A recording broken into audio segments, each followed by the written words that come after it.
sa mga kanta ng parokya. So thank you very, very much. Shout out sa mga parents niyo. I love you too, pare. Ang tawag doon sa mga magulang ngayon, ang tawag sa mga magulang ngayon na hinayaang makinig yung mga anak nila sa parokya ni Edgar, bad influence. Ang daming matitinong banda, parokya yung pinarinig nyo. Pero okay na rin yun kasi, di ba? Kesa naman kami kasi mga adik, no?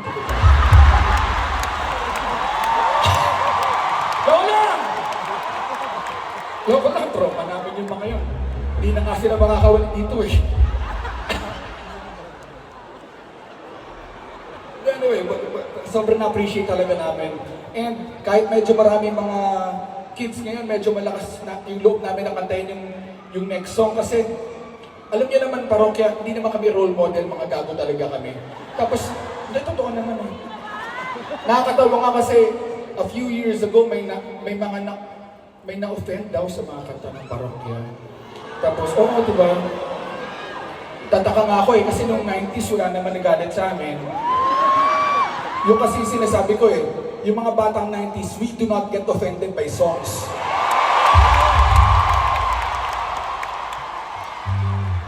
So pwede ba natin kantahin? Pwede naman siguro. Again, kung may mga offend, corny. Katuwaan lang naman eh. Sige, subukan natin. Sandali ah.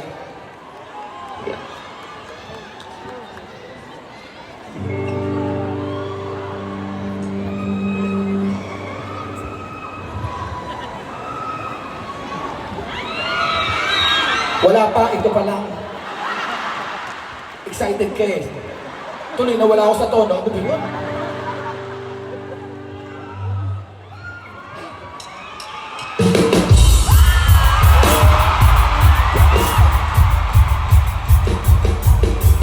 Huwag ka na mag-alala, hindi ako in love sa'yo. Bakit ba pakiramdam mo pa yata lang at kami ay naaakit mo? Pakitigil lang please ang iyong pagpapantasya.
Ito nga chikinini. Sa sobrang offensive nun, di ba sabi ko, hindi na-offend ang mga batang 90s. Yung chikinini sa sobrang offensive, may na-offend kami, talagang batang 90s. Tinugtog namin yung sa Club Dread, baka hindi nyo alam yun, isang club yun sa EDSA. Tinugtog namin, kasabay namin yung Agaw Agimat. O di, idol na idol namin. Pagkatapos namin tumugtog, nilapitan ako ng vocalista, si Cutie. Ay, kayo yun sa parokya? Sabi ko, opo. Alam niyo, ang gaganda ng kanta niyo, pero yung chikinini nakaka-offend. Para ako nababastos. Opo. Bastos naman talaga yun, hindi ko naman maitago. Pero alam mo kung saan ako na-offend. Meron kaming kanta. No? Hindi naman offensive, pero sabi nila offensive daw. So doon ako na-offend. Kasi, ito yun ah. Isipin nyo, kinanta ni Gary Valenciano sa ASAP. Yung title ng kanta, Don't Touch My Birdie. Kinanta ni Gary Valenciano sa ASAP. Alam nyo, akala nila, gospel song. Ang daya, di ba? Ang daya. Ito matindi. Nag-judge kasi ako sa Idol Philippines eh. So nakasama ko si Moira. Diyos ko, kinanta ni Moira, Don't Touch My Birdie. Binakapan ni, maliit na bagay, binakapan ni Gary Valenciano tsaka ni Regine Velasquez. Alam nyo, sa sobrang ganda ng pagkanta ni Moira, kahit wala kaming problema, nung narinig namin, nalungkot-lungkot namin. Kahit wala akong boyfriend, gusto kong awayin yung boyfriend ko eh. Pero nung parokya kumanta, bastos, talaga nakaka-offend. Hindi nila alam, environmental song yun eh. Yung Don't Touch My Birdie, tungkol yun sa mga monkey eating eagle sa Davao. Philippine Eagle, na hinihikayat kayong mga tao na huwag nalang galawin ang natural habitat ng ating mga agit. Kantahin natin! Kaya naubos ka. Kantahin natin. Ganon, pag si Gary Valenciano, gospel. Pag parokya, bastos. Diyos ko, iturahan nga natin, sige.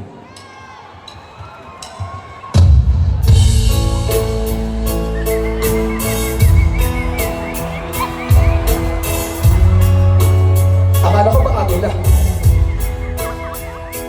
Bakit humuhuni?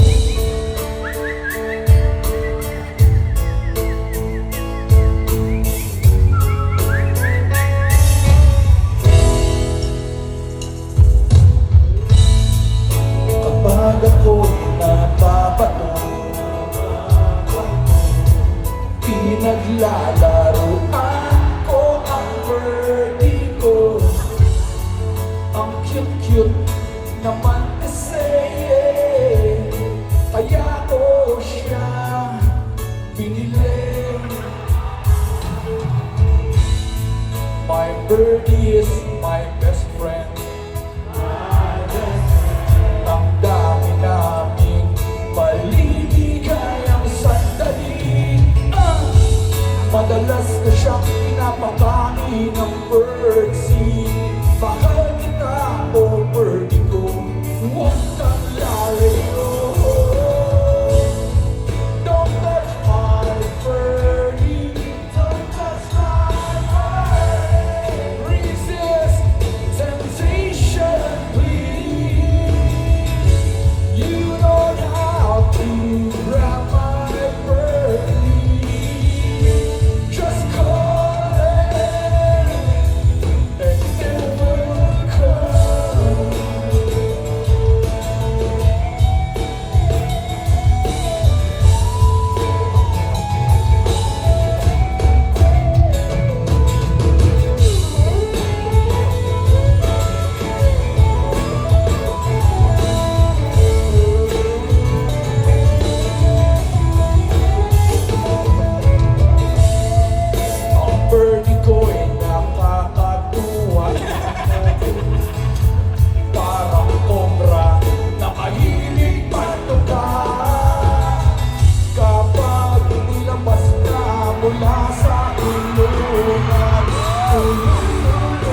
Sorry alam ko naman di kayo maloloko, alam niyo naman na gago yung kanta eh.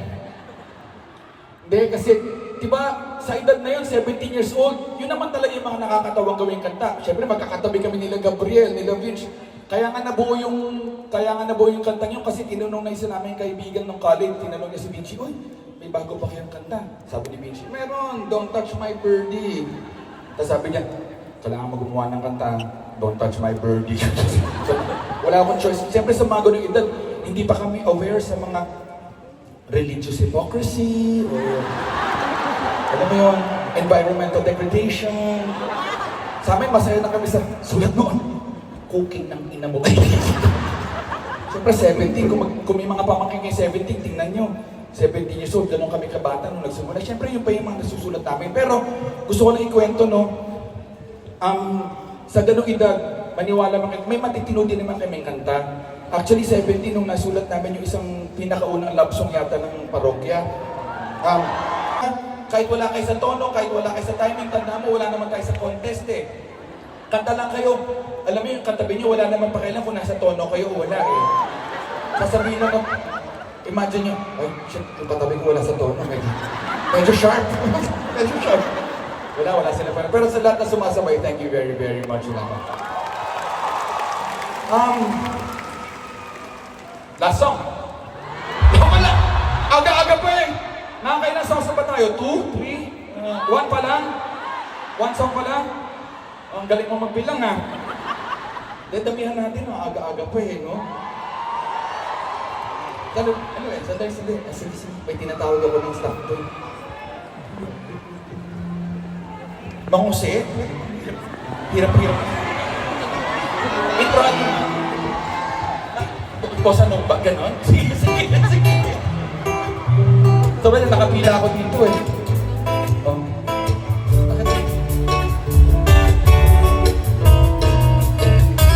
Manguse ba yan? Bakit parang city? Parang tayo nakapila sa kasal sa buffet.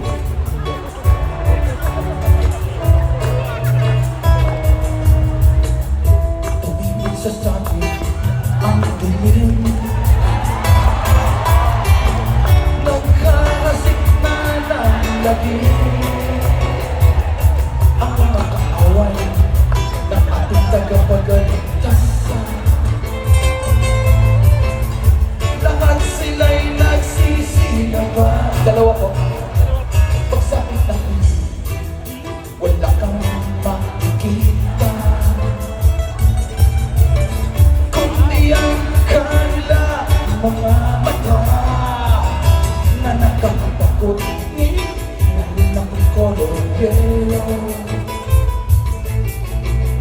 Matatakot lahat kahit na mga multo.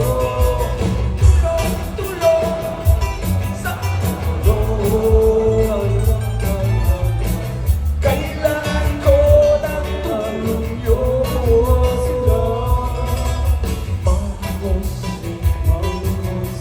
Mang-Jose, ang superhero na pwedeng arkilahin. Mang-Jose, parang si Daimos din. Ngunit pagkatapos ay bigla kang sisiling. Mang-Jose, cheng. Ayos Talagang pinaghirapan niyo eh, para tayo pumila ng sa kasal sa buffet. O yan, tapos na, may binigyan na sila sa akin gamot. Ano daw, relax ng boses. Excited daw ako masyado eh. O ganito, yes. O sige, ganito. Kasi, ang hirap naman nun. Talaga. Mamaya na tayo marami pa naman tayong kakantahin eh. May your song pa. Ano ba kakantahin natin? Wala, mamaya na. Ano muna tayo, pamparelax muna tayo. Pag-chingan muna dyan.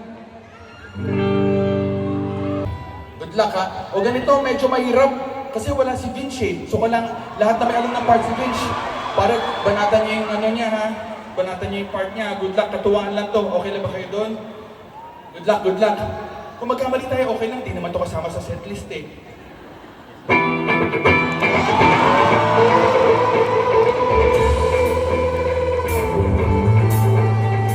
You better get ready for a big surprise. The next is almost over, but it's only on the rise. Run, song, survive, and you're more contact. Another day, and another sexual sound. Oh, mahirap na makita yung research. Yung pagdating na just sukat na flavor. Check it out on my JMB. Watching it in the heart. So I don't wanna let me forget the brain. Forget the personality. What about the inside? Back to my gut name, Trinity. Round out with the kicks and controlling the game. With my MTV choice. You better get ready for a big Oh party. yeah. The next is almost over, but it's only on Oh the rise. yeah. Run, song, survive, and you're more contact. Another day, and another sexual sound. Flash the tip. And it's get to the next trip. Legends of fashion, some rock style solutions. Going in, wanna do, moving in, wanna do that cut us. In a fast, no shut down. We got everything we need. A big bag of money. A big bag of weed. Every time we back out, just start to address. Progress. We need to get this. Better get ready for a big Oh party. yeah. The next is almost over, but it's only Oh yeah. Run, song, survive, and you're more contact. Another day, and another sexual sound. I like to keep it going, so gotta do it all, but it's tricky stuff. And the rock goes up. So go bitch, my name is.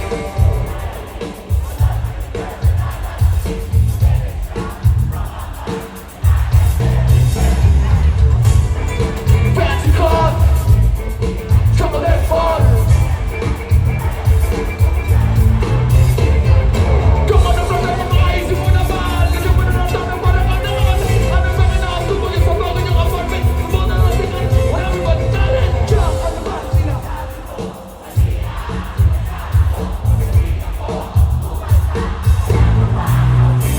Kung sa bagay, kung husay ka naman ibig sa bahay, na pinawas mo, mananalagang walang tunay na tao. Di ba hindi ka man gumawa? Alam mo, di mo to, may nung ako na pumunta. Diyan na mga please na huwag ka nang magkabangat. Alam mo naman na mapangap ka naman. Ilan na ba ang talagang nagawa mo kasi ilan? Wala, lang naman, kanin lahat. May revenge naman, talaga dapat ang gawin. Pero, kipahan ka pa, no, kasi meron ka. Teka lang, 1 minute pa rin bang pakiulit maaari mo lang mga sa paliko. Bakit mo naman ang sabi na ito ang nalalaman? Sing sa kataman na wala ka na isulat. Pag-ipasingas naman ka, hindi nga sinulan na kinakadali lang ka tayo sa pag-usap, hindi ka tulad. Patikilo ka, di ba, hindi takilo na wala na yata pag-ipasingas bakit na.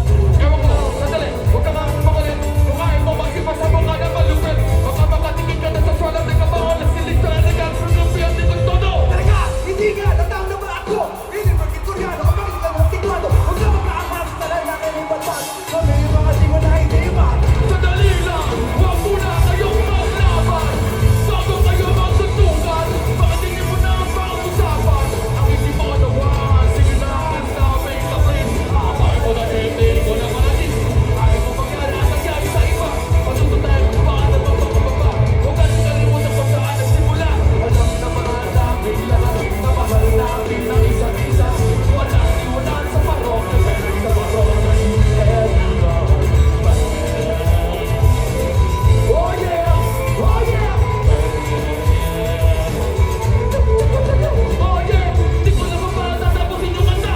Di ko na lang maganda yung mawala!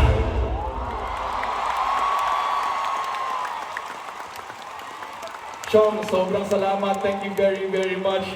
Sana nasulit yung gabi ninyo. Pasensya na po, hindi pa kami tapos. Pero let's wrap it up. Para sobrang tagal na. Sabi ko kasi babawi kami. Pare, we tried our best. Sana nag-enjoy ko. Sana nasulit namin yung show para sa inyo. Okay lang ba? Kumanta kay Gabriel? Kaya? Sige, sige. Palapakan namin si Gabriel. Para sa iyo to. It took one love and forever lay out in front of me. One smile, then I died, only to be revived by you.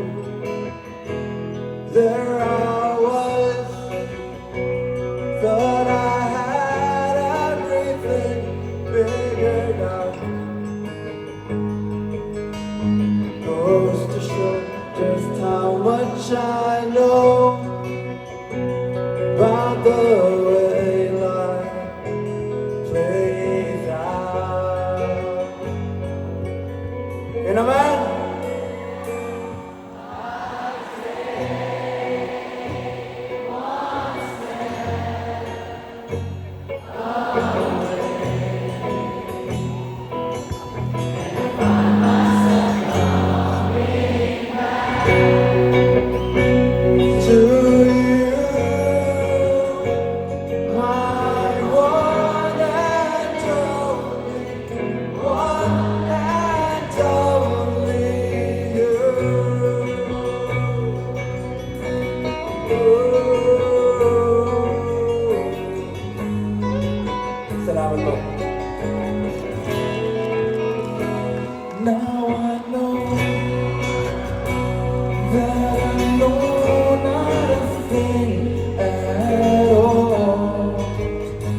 the fact that I am yours and that you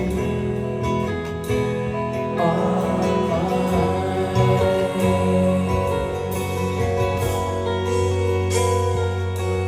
Oh, they told me that this shouldn't be easy.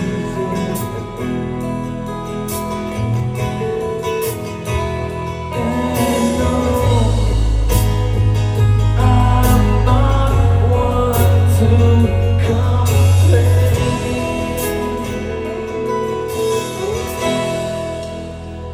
I take one step away and find myself coming back to you. One answer, one answer, I take one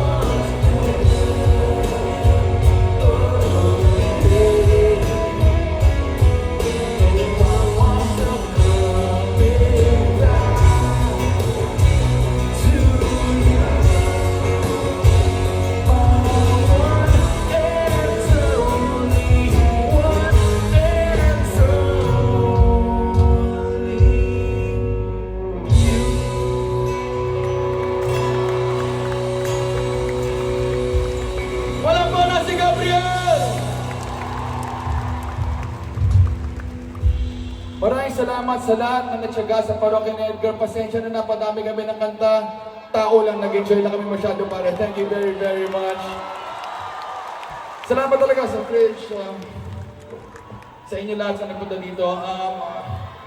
We're just sobrang overwhelmed lang kami. Thank you very, very much. This will be our last song.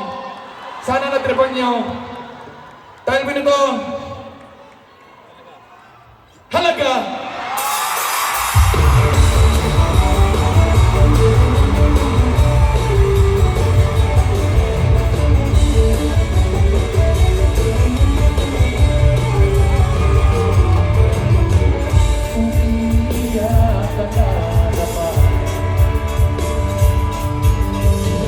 Lampya talaga, wala ka pang ibang alam. Namumuso mga mata. Kailan pa ba kaya ikaw magsasawa sa problema na iyong kahit sa'yo ang boyfriend mo, hindi mo maintindihan. Manungkot ka ba pang drama na parang pag-ibig na wala katapusan? Hanggang kailan ka ba ganyan? Hindi mo ba alam na walang pupuntahan ang pagtyaga mo dyan sa boyfriend mo? Na wala nang ginawa kundi ang pagmamahal ka sa libo-libong pagkakataon na tayo'y nagkasama. Ilang ulit pa lang kita nakita masaya. Naiinis ako isipin na ginagayan ka na. Siguro ay hindi ka na alam mo yung tunay na talaga. Maraming salamat, pare! John, thank you very, very much!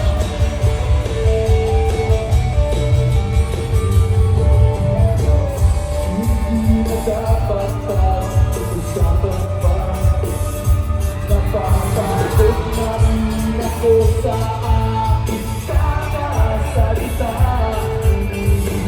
Hindi ka rin naman nakikinig. Kahit sobrang pagod na ang aking bibig sa mga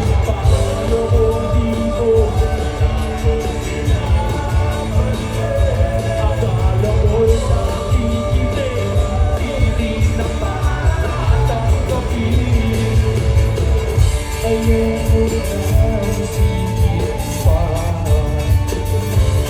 ko alam ba't